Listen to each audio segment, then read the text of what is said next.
Transitamos por el mundo nombrando cosas, deseando que ellas sean, que se nos muestren, para entender cómo es el mundo y sus infinitas posibilidades. Soy Jorge León, bienvenidos a Build.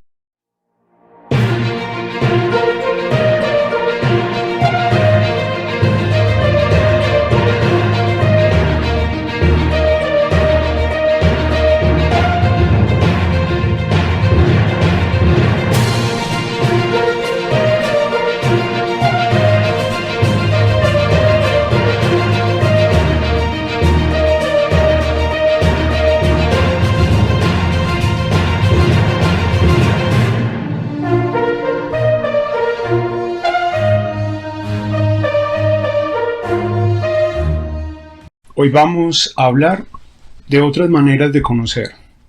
Con Kant, las posibilidades de conocer se sintetizan en la experiencia y en la razón.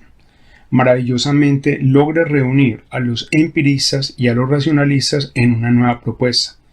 Con Kant también queda zanjado el tema metafísico de la posibilidad de la creencia en un Dios, ya que para Kant eso es una intuición, como tenemos la intuición del mundo, pero de ella no poseemos un dato de afuera. De ahí que sea imposible, o que sea casi una falacia, decir que todo el mundo necesita creer en algo. Tal vez se puede decir de una mejor manera. La gente intuye que hay algo superior, y que lo intuya no necesariamente lo lleva a creer, lo lleva a intuir que puede que exista o que puede que no. Sin embargo, el problema que nos plantea Kant es que la filosofía se queda en el plano especulativo. De ahí que nuevas corrientes que surgen con los siglos venideros y sobre todo en el siglo XX se centren en un tema importante para la filosofía, y es en el lenguaje. Desde el lenguaje es desde donde la filosofía, sin llegar a un plano científico, es decir, sin bordear los límites de la ciencia, porque Kant ya mostró que no era ciencia, pero desde el lenguaje es donde se puede abordar el tema del conocimiento, y es lo que vamos a ver hoy. La pregunta que se hacía Kant sobre qué puedo conocer nos remitiría a que solo en la filosofía podríamos conocer unas intuiciones puras, la intuición del mundo, la intuición del alma y la intuición de Dios, que reúne todas las formas puras del conocimiento. Recuerden que Kant hablaba de estética trascendental, de analítica trascendental y de dialéctica trascendental, y la palabra trascendental se refería a esas formas puras del conocer. Si nos vamos a remitir a eso, entonces tendríamos que decir que en filosofía solamente podríamos conocer de esas intuiciones, y en realidad ni siquiera las podemos conocer. Podemos simplemente especular acerca de ellas, decir algo acerca de ellas. Ese decir algo, ese especular, es el tema propio de la filosofía del siglo XX, es decir, el lenguaje. Y en el lenguaje, entonces tenemos a uno de los grandes estudiosos de lo mismo, que es Michel Foucault. Foucault muestra cómo en la modernidad hay un quiebre en la representación. Hay un cambio, que ya lo habíamos visto con Kant, de la relación sujeto-objeto. Pero Foucault va un poco más allá, analizando la pintura Las Meninas de Diego Velázquez. En Las Meninas, ustedes observan aquí al pintor Diego Velázquez, al lado izquierdo de su pantalla, que está, en teoría, haciendo un cuadro de los reyes. Ese cuadro de los reyes es el que se ve reflejado acá en este pequeño espejo. Pero si uno mira con detenimiento, en realidad lo que está pintando Velázquez no es a los reyes, es a él mismo en su estudio con las infantas, con las hijas de los reyes, los cuidadores que tenían a cargo y la servidumbre. Pero si uno se queda mirando a continuación a quien está pintando Diego Velázquez, que está acá, y sobre este gran lienzo es donde supuestamente está pintando a los reyes que se ven reflejados acá en ese espejito del fondo, Velázquez termina pintando otra cosa, que lo vamos a ver a continuación.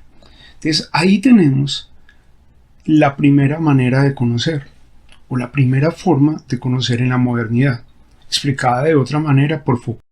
Hay un quiebre en la representación. Ya el conocimiento no es simulación como lo veíamos en las primeras charlas de epistemología. ¿Qué pasa entonces? que tenemos la primera manera de conocer, que es el problema de la representación. Hay un cambio de la relación sujeto-objeto, como les decía anteriormente, y ese cambio sucede, ahí tenemos a Velázquez en un primer plano de esa pintura, detrás hay obras suyas, y ese cambio sucede según Foucault porque desde los ojos del pintor hasta lo que se ve está trazada una línea imperiosa que no sabíamos evitar nosotros. Si usted mira con detenimiento, Diego Velázquez no está mirando a los reyes, a quien está mirando es a usted, porque usted es el que se está acercando y está viendo esa pintura. ¿Qué pasa ahí? Continúa Foucault, que los que contemplamos, o sea nosotros, atravesamos el cuadro real y nos reunimos delante de su superficie, en ese lugar desde el que vemos al pintor que nos observa. Hay un punteado, imagínese una raya entre los ojos del pintor que nos liga a esa representación del cuadro. Devolvámonos un poco. Sabíamos que en Las Meninas Diego Velázquez estaba pintando a los reyes, pero en Las Meninas a quien está viendo realmente Velázquez no es a esos reyes que aparecen en el fondo reflejados en este espejo. Te está viendo a vos, y te está viendo a vos porque hay una línea que traza Velázquez con su mirada a través de nosotros, que estamos reunidos en esa pintura de gran formato que ustedes encuentran en el Museo del Prado en Madrid. Quien está mirando esa pintura, o sea, quien estamos al frente de ella, somos nosotros. Los que deberíamos aparecer reflejados en este pequeño espejo seríamos nosotros. Entonces mire ahí cómo se cambia el problema de la representación.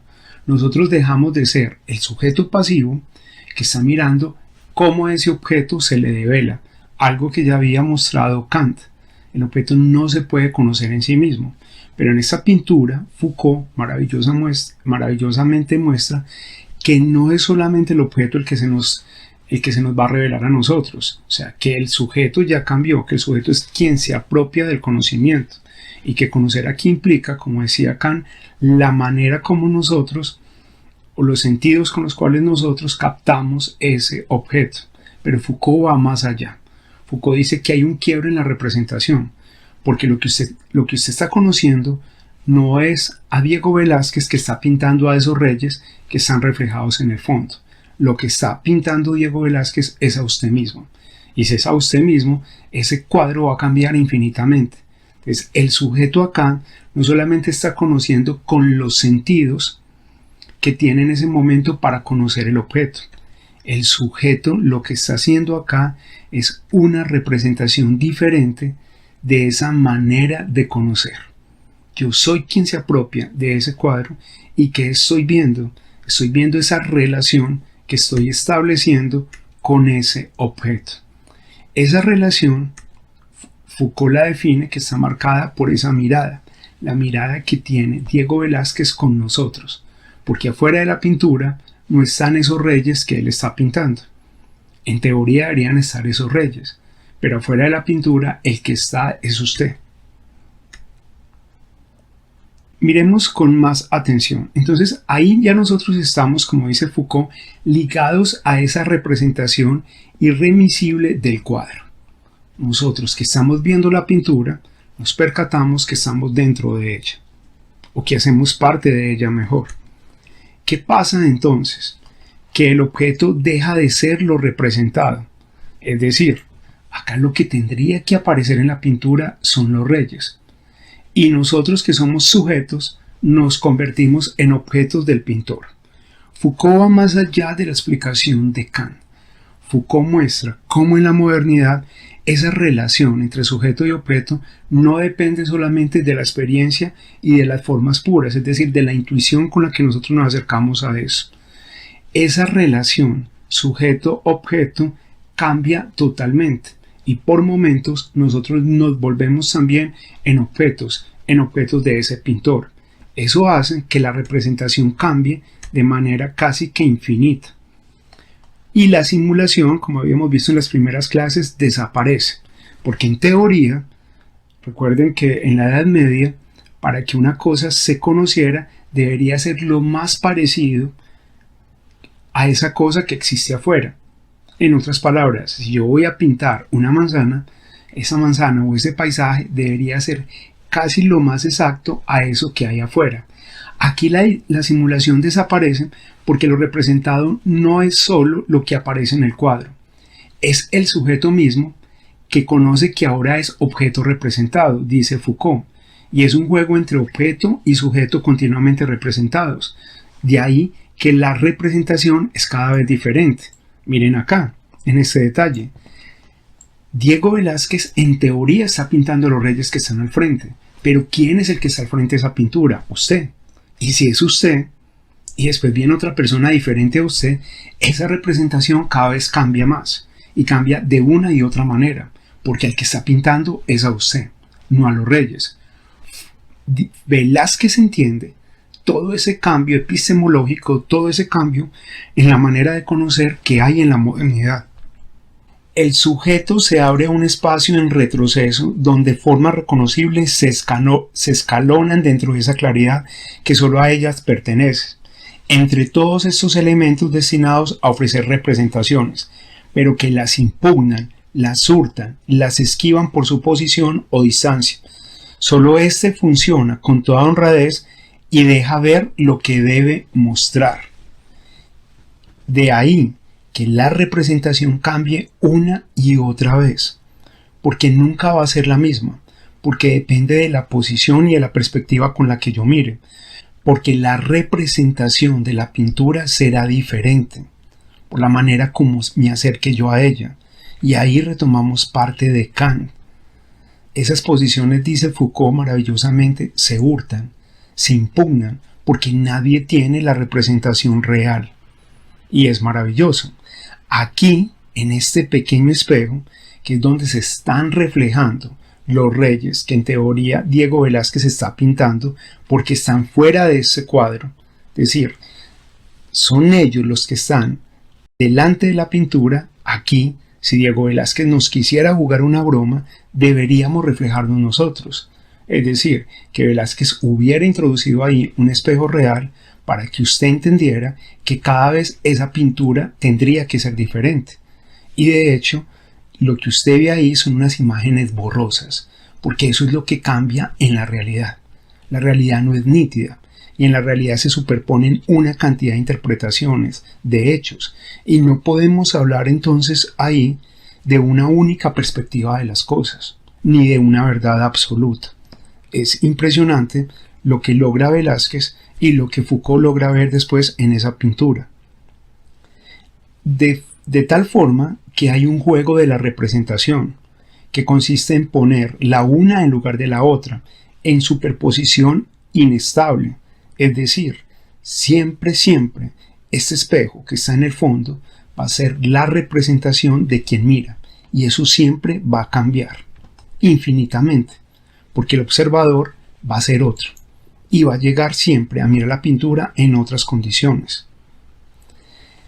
Y en restituirlas, dice Foucault, también al otro extremo del cuadro, a ese polo que es el representado más alto, el de una profundidad, reflejo en el hueco de una profundidad del cuadro. Representación de la representación clásica y la definición del espacio que ella abre. Continúa Foucault, la desaparición necesaria de lo que la desaparición necesaria de lo que la fundamenta, de aquel a quien se asemeja, y de aquel a cuyos ojos no es sino semejanza. Este sujeto mismo, que es el mismo, ha sido suprimido, y libre al fin de esta relación que lo encadenaba, la representación puede darse como pura representación. No hay una representación fija, es representación de lo representado. Más adelante, Foucault muestra, en esto que ya habíamos hablado, en el bar de la Folie Bergère, que hay un quiebre en la representación. Y aquí se ve más claro en esta pintura de Manet, de 1882. Recuerden que en esa pintura teníamos a Susan, que es la camarera del bar de la Folie, atendiendo a un cliente. Y lo que hace Manet es poner un ángulo imposible, porque ella está delante mejor de un espejo. Detrás de ella hay un espejo, de tal manera que si ella está frente a un espejo y detrás lo que tenemos no es una multitud, sino un espejo que está reflejando lo que hay al frente, la espalda de ella tendría que coincidir exactamente con el frente, hombro con hombro. Y lo que hace Manet es desplazar la espalda de ella, desplazar lo que está reflejado en el espejo a un ángulo más o menos de unos 30 grados, que es un ángulo imposible para un pintor experimentado. Es decir, la pintura tendría que ser más o menos cóncava para que ese ángulo fuera posible. Y miren que la pintura es un plano general, es decir, no hay ningún pliegue en la pintura para que pudiéramos obtener esa imagen. Eso lo hace Manet a propósito. Manet está desplazando, véalo acá, Manet desplaza esa silueta, la silueta del espejo. Recuerden que ella está frente al espejo, el espejo está reflejando lo que hay delante, entonces ella tendría que, su silueta de espalda tendría que coincidir con la silueta del frente, porque aquí no estamos ante un lienzo curvo, estamos ante un lienzo totalmente plano. Y si el lienzo es totalmente plano y nos está mostrando un espejo, tendría que coincidir eso. Tendrían que coincidir ambas siluetas. De manera que vemos que ella está atendiendo a un cliente. Y ese cliente lo desplaza un poco más Manet para que nosotros lo veamos. Si el cuadro Manet lo estuviera representando, como sucede en la imagen de lo que él recuerda de ese bar, al cliente ni siquiera lo estuviéramos viendo. ¿Qué pasa entonces? Que hay un quiebre con el principio de identidad. Y el principio de identidad nos estaba diciendo que una cosa tiene que ser exactamente como la cosa que es. Es decir, que yo no podría pintar unas manzanas de color naranja ácido, naranja subido, porque las manzanas no son de ese color. Lo que hace Manet es mostrar que conocer implica un quiebre con ese principio de identidad. Porque si el principio de identidad, que desde Aristóteles nos decía que una cosa debe ser semejante a esa cosa que existe en el mundo natural, es decir, que una manzana debe ser idéntica a sí misma, lo que hace Manet es quebrar ese principio. Y lo quiebra mostrándonos cómo detrás de ella no está esa silueta de espaldas. Detrás de ella vemos lo que pasa en el bar, en el frente. Y eso ya lo habíamos visto. Y miren que dentro de la pintura tenemos varias. Tenemos un retrato, un cuadro propio del impresionismo, un bodegón. Y aquí lo que está mostrando Foucault es que se conoce con un criterio en relación entre el nivel de apariencia, el nivel de la esencia y el nivel del ser, para llegar a un concepto nuevo. Es decir,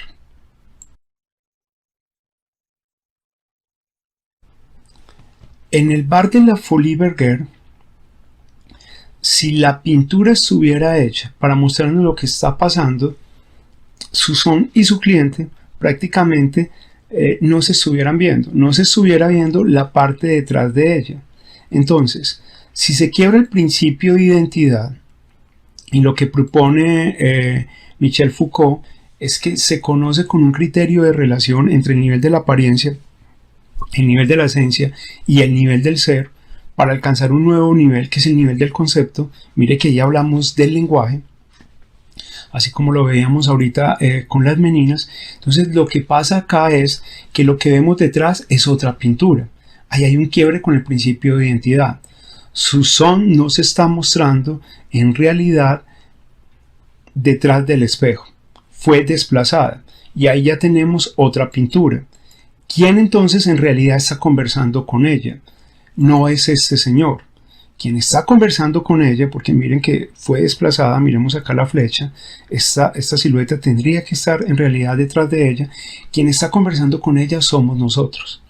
Y si somos nosotros, entonces eso cambia la realidad del cuadro, porque ya pasamos del nivel de la apariencia, como decía Foucault, miremoslo acá nuevamente, pasamos del nivel de la apariencia al nivel de la esencia. ¿Cuál es ese nivel de la esencia? El que les acabo de mostrar. Susón no está hablando con este señor. Susón está hablando con nosotros, porque el que está al frente, mirando este cuadro, soy yo. Aquí hay una pintura dentro de la pintura, porque lo que hay aquí es otra escena. Por lo tanto, lo que hay es un quiebre con el principio de identidad y nos está mostrando que la realidad se multiplica. Si Susón está en realidad hablando con nosotros, eso es a lo que le llama Michel Foucault el nivel de la esencia. Es decir, la pintura no nos está mostrando la conversación entre esta camarera de este bar famoso y su cliente, sino que ella está conversando con nosotros, y ese sería el nivel de la esencia. Para llegar al nivel del ser, ¿cuál sería ese nivel del ser? La interpretación que nosotros estamos haciendo de esa pintura. Y cuando llegamos a ese nivel del ser, porque ya nos dimos cuenta que está conversando con nosotros, la manera de conocer esa pintura, es decir, la manera de conocer del objeto cambia. Porque lo que nos está mostrando Foucault es que aquí hay un quiebre con el principio de identidad, que las cosas no son como aparecen en realidad. Y ya lo habíamos hablado antes, que la realidad, ojo, no estoy hablando de la verdad, que la realidad no es unívoca. No quiere decir que no podamos llegar a verdades en las cuales podamos tener un consenso, pero no podemos hablar de una única realidad, que la realidad cambia. Como veíamos en las Meninas, el objeto que pinta Velázquez no son los reyes, somos nosotros. Acá, el que está teniendo la conversación con Susón no es el cliente, somos nosotros. Y eso hace que el principio de identidad cambie. Porque el principio de identidad nos decía que este ángulo, y más para un pintor como Manet, es imposible. O sea, eso sería un error de principiante. Un pintor con escasos conocimientos sabe que debería situar esta silueta justo detrás de ella, casi hombro con hombro, de manera que no se podría distinguir la una y la otra. Pero como aquí hay una escena dentro del cuadro, lo que nos está mostrando ese cuadro es esa interpretación que yo le estoy dando en este momento, que hay múltiples realidades, que la realidad no solamente se compone de la percepción que yo hago de ella, y esas múltiples realidades lo que me están mostrando es que la verdad puede tener sus variaciones, que no es, ojo, que no es una cuestión totalmente relativa, pero que sí tiene sus variaciones, y que es difícil decir que es que la verdad es verdadera o que la realidad se comprende en la medida en que se muestre tal y como son las cosas, porque nosotros no podemos decir que las cosas son de esta manera u otra, porque hay diversas formas de comprender, y si hay diversas formas de comprender, ese sería el ser del cuadro. Entonces yo me estoy llegando a una nueva conceptualización. ¿A cuál? Al decir que la realidad es múltiple, que la realidad está segmentada y que la realidad aparece cada vez de una forma diferente. Lo que hice entonces era pasar del nivel de apariencia, que era una empleada atendiéndome a mí, para llegar al nivel de la esencia, una empleada atendiendo a este señor, para llegar al nivel de la esencia, que es una empleada atendiéndome a mí, para llegar al nivel del ser, para mostrar cómo aquí Manet nos está mostrando que hay múltiples realidades y que la realidad no es aquello que aparece ante nuestros ojos, que la realidad depende de una cantidad de circunstancias. Entonces, ahí que hice, conceptualizar lo que me estaba mostrando Manet. ¿Y cómo lo conceptualicé? A través del lenguaje. Eso nos lleva a mostrar la episteme del lenguaje, y es donde Gilles Deleuze, filósofo muy cercano, muy amigo a Michel Foucault, nos muestra que hay una crisis en la representación, tal y cual como lo decía Foucault, y que cuando vemos esta pintura de Magritte que se llama Ceci n'est pas une pipe, esto no es una pipa, pues Magritte tiene razón, porque eso no es una pipa, es la pintura de una pipa. ¿Qué dice Deleuze al respecto? que nosotros para conocer algo, recuerden que aquí Kant nos había dejado con un problema, y el problema con el que nos había dejado Kant a nosotros es, bueno, y entonces, ¿cómo vamos a conocer? Si solamente tenemos intuiciones, ¿qué le queda entonces a la filosofía? Hablar sin llegar a ningún puerto, y lo que están diciendo estos autores es, a la filosofía aún le queda el lenguaje. Nosotros requerimos de referencias lingüísticas, de referencias del lenguaje para poder organizar nuestra mente, para entender el mundo. Usamos el lenguaje para delimitar lo que nos falta, para poder entender aquello que no nos es comprensible, aquello que el mundo de afuera no es capaz de mostrarnos. Y nunca la representación de la vida misma será la vida como tal. Y por eso es muy sugestiva esta pintura. Porque esto es una representación de la vida, eso no es la vida, y esa representación la hacemos nosotros con palabras. Efectivamente, esto no es una pipa, es la pintura de una pipa, y como es la pintura de una pipa, es la representación. Jamás va a ser la vida misma, porque ya lo había dicho Kant, nosotros no conocemos los objetos en sí, y como no somos capaces de conocer los objetos en sí, para eso usamos el lenguaje. Y yo usé ahorita el lenguaje para sacar una nueva conceptualización de lo que para mí es la realidad a partir de esa pintura de Manet, de la que habíamos visto anteriormente, del bar a la Folie Bergère. Finalmente, Martin Heidegger está mostrando que es en el habla, que es en la misma palabra, donde el mundo viene hacia mí, donde las cosas pueden aparecer como son, ojo, no en sí, porque es imposible que una cosa me aparezca en sí, pero como con el lenguaje uno determina lo que le falta, Heidegger nos está mostrando que es la palabra la que puede traer el mundo a las cosas, a esas cosas que son, a las cosas que existen. Es en el lenguaje en el que las cosas pueden ser, en el que las cosas se materializan, porque así no existen, existen en el lenguaje, y es en ese lenguaje donde se manifiesta el ser. Porque ¿qué estoy manifestando? Que las cosas son. Y que las cosas son como van apareciendo, como yo las voy entendiendo. Entonces, es en el aula donde a mí me está permitido comprender el mundo. No porque haga una interpretación de él, sino porque en el mundo las cosas aparecen. De ahí que con eso que teníamos, con esos acercamientos a la filosofía, que es lo que hacen estos filósofos desde el lenguaje como materia para la comprensión, es que nosotros podemos entender pinturas como estas, como el Jardín de Rosas de Paul Klee, que es una pintura que muchos podrían decir que es abstracta, para otros podría pertenecer al cubismo, pero ahí entendemos, con el lenguaje podemos comprender lo que nos falta. Entendemos que ya el mundo deja de ser una representación de las cosas tal cual son. Aquí se quiebra todo el principio de identidad. Las rosas, pues podríamos decir, sí, son estos círculos. Y nada que ver con una rosa natural, porque es que aquí ya lo que nosotros estamos haciendo es una comprensión del mundo con esas categorías lingüísticas que nosotros tenemos. Nos acercamos al mundo para entender que es que el mundo no son las cosas de afuera. El mundo es esa comprensión, ese entendimiento, es ese hacer surgir las cosas a través de nuestras categorías lingüísticas, del habla, como decía Heidegger. Y no es solamente para entenderlo, es para que aparezca. Y lo mismo pasa con esta noche azul. Y ustedes me dicen, ¿dónde está la noche? Pues si sabemos que es azul, habría que empezar a mirarla. Porque es que en esas abstracciones se está mostrando eso que muy bien planteaba Gilles Deleuze, que es que la vida, que lo que tenemos acá son representaciones de la vida, pero nunca la vida misma, porque es que con el lenguaje es que yo la puedo categorizar, nunca conocer cómo es. Miren por ejemplo esta cabeza de hombre, y son todas pinturas pertenecientes a lo abstracto, al cubismo, pero con eso estamos representando algo. Lo mismo le pasa a René Magritte, que es el autor de la pintura de la pipa, y él empieza ya a hablar de lo surreal, de eso que pasa en los sueños, de eso que escapa a la realidad, de las ensoñaciones de esas cosas que nosotros tenemos despiertos o dormidos, del mundo como queremos que parezca para nosotros, no como necesariamente es.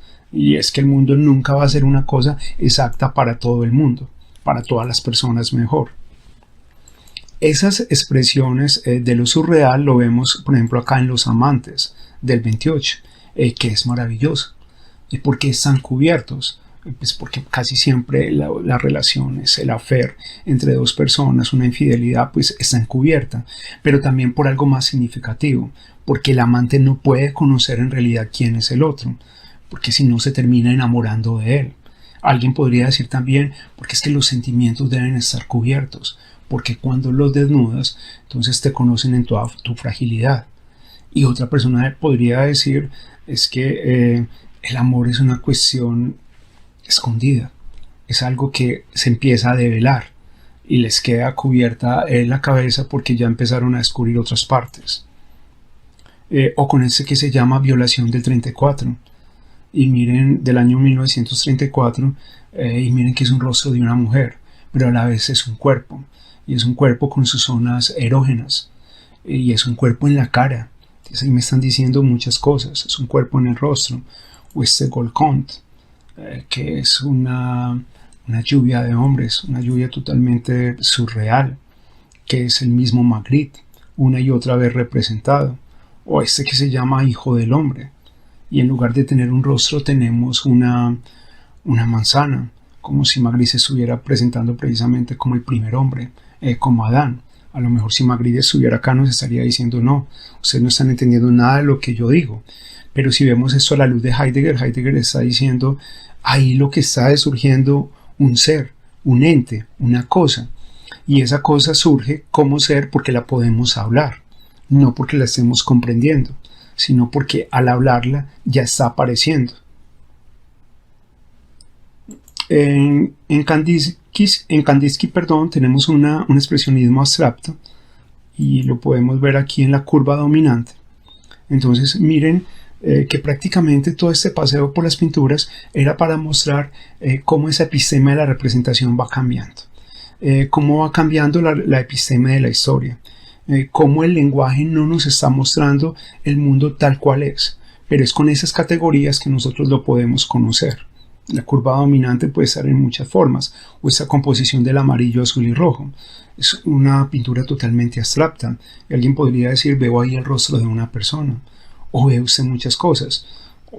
Otra persona diría, pues lo importante ahí es la explosión del color, más que otra cosa. O en esta composición número 4.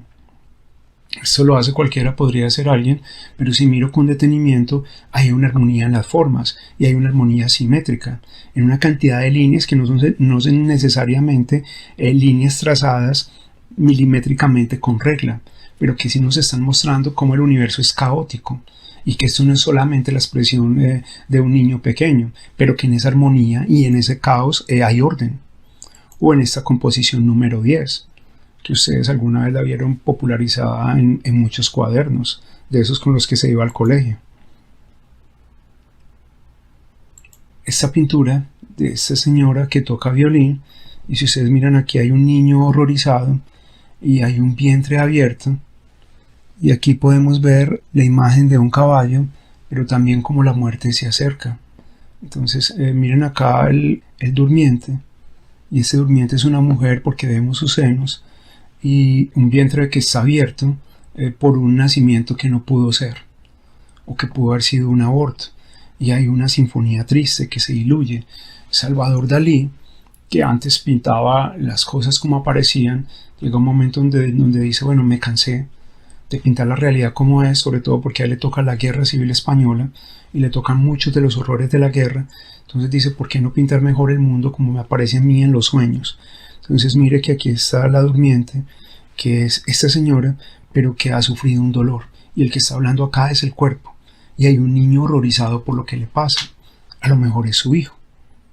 Este es el gran masturbador, que ya ustedes lo conocían y que lo habíamos visto con el yo de David Hume. Miren que aquí también está el durmiente. Aquí podemos ver las pestañas. Aquí están. Este pico que se ve acá no es precisamente la nariz. Es como si todo esto fuera una parte del rostro, Mírenlo aquí con detenimiento, vean la ceja y aquí está la pestaña. Y aquí está pues todo lo que expresaba pues Dalí, que lo habíamos visto en una de las sesiones pasadas, con toda esa represión que se hizo en su casa sobre la sexualidad. Inclusive podemos ver acá que hay un gancho con un hilo que cuelga, que podría ser un hilo de semen. Recuerde que este se llama el gran masturbador. Y lo mismo pasa acá con el durmiente, y esta es la persistencia de la memoria. Vemos nuevamente aquí una parte del rostro del durmiente. Ahí está la ceja y la pestaña, y es lo que pasa en los sueños. El tiempo representado aquí en los relojes prácticamente se derrite, se diluye, y hay una brújula que representa el espacio, y podríamos decir que ahí están las dos categorías con las que nosotros nos acercamos, o con las que entendemos los fenómenos de la naturaleza, como decía Kant: el espacio y el tiempo. El espacio y el tiempo que en los sueños son totalmente multiplicados, diluidos o pausados. Es otra forma de entender, otra forma de conocer que se da en los sueños. Pasa también acá en esta representación que hace Dalí del mundo. Y miren que el mundo es un huevo del que alguien quiere salir. Hay un hilo de sangre, y ahí hay una cantidad de los horrores de la guerra y de lo que pasa en el mundo y del hambre. Miren que hay dos continentes en este momento reflejados, o sobresalientes mejor, casi que con relieve dentro de la pintura, que es África y América. Y de pronto lo que está mostrando Dalí ahí es el hambre y todo lo que está pasando. El día de hoy vimos las nuevas formas de conocer. Vimos primero cómo hay un quiebre de la representación. Un quiebre de la representación que es mostrado por Michel Foucault en el cuadro de Las Meninas. En la modernidad hay un juego en la relación entre el sujeto que conoce y el objeto que es conocido. Como nosotros muchas veces pasamos de ser sujeto que conoce a objeto conocido dependiendo de la relación que se establezca en el conocimiento. Luego miramos cómo había un quiebre en esa representación, y ese quiebre en esa representación se da, o lo muestra Foucault en este cuadro del bar a la Folie Bergère, y muestra cómo hay unos niveles de conocimiento, cómo pasamos de la simple apariencia, que era tal vez lo que se conocía en la Edad Media, o lo que se pretendía, que las cosas se podían conocer tal como eran, a pasar a un nivel de la esencia, es decir, que las cosas no son como eso que aparece, para llegar a un nivel del ser, lo que yo voy a conocer de esas cosas, lo que puedo conocer acerca de ellas, y finalmente para acercarme a una nueva conceptualización. Y ahí aparece el lenguaje como el conductor del conocimiento. Vimos también como para Martin Heidegger el lenguaje es el habla, y en el habla es que habitan las cosas, son posibles las cosas, no solamente para interpretarlas o para entender el mundo, sino para que sea posible. Es decir, el mundo es posible porque el habla me lo permite, y allí en el habla las cosas son, las cosas aparecen porque el habla lo permite. Y miramos como para Gilles Deleuze había un problema, había una crisis en una epistema del lenguaje. Y lo que está mostrando Deleuze es que nosotros utilizamos el lenguaje para entender el mundo, para concebirlo con eso que nos falta, porque muchas veces la realidad nos sobrepasa. Y cómo las categorías lingüísticas no nos están mostrando el mundo como es, porque lo que nosotros hacemos con el lenguaje es entender el mundo como aparece para nosotros. Deleuze explica con mucha claridad cómo nosotros tenemos que recurrir al lenguaje para organizar nuestra mente. Por eso el lenguaje, para estos filósofos del siglo XX, se vuelve el gran conductor del conocimiento. ¿Qué le queda a la filosofía? Recurrir al lenguaje para poder entender los fenómenos. O sea, lo propio de la filosofía no es solamente las categorías puras de la razón. Claro, porque es que la filosofía es especulativa. Entonces, si es especulativa, pues nos quedamos ahí. Puede ser para cualquiera, pero lo que entran a indagar estos filósofos con mucho tino, a partir de la propuesta de Kant, es bueno, si la filosofía es especulativa, lo que nos queda es el lenguaje. ¿Qué tenemos que hacer nosotros con el lenguaje? Entender que es que con el lenguaje nosotros organizamos nuestra mente. Es lo primero. Luego, usamos el lenguaje para entender lo que nos hace falta. para poder comprender esos fenómenos que a veces nos rebasan, los fenómenos naturales o lo que acontece en el mundo. Y que nunca la representación que nosotros vamos a hacer de eso va a ser la vida misma. Es una propuesta maravillosa que hacía Deleuze. Martin Heidegger mostraba cómo era que en el lenguaje se hacían posibles las cosas del mundo. O sea, las cosas del mundo se pueden conocer y son seres, son entes, porque es el lenguaje la que les permite circular.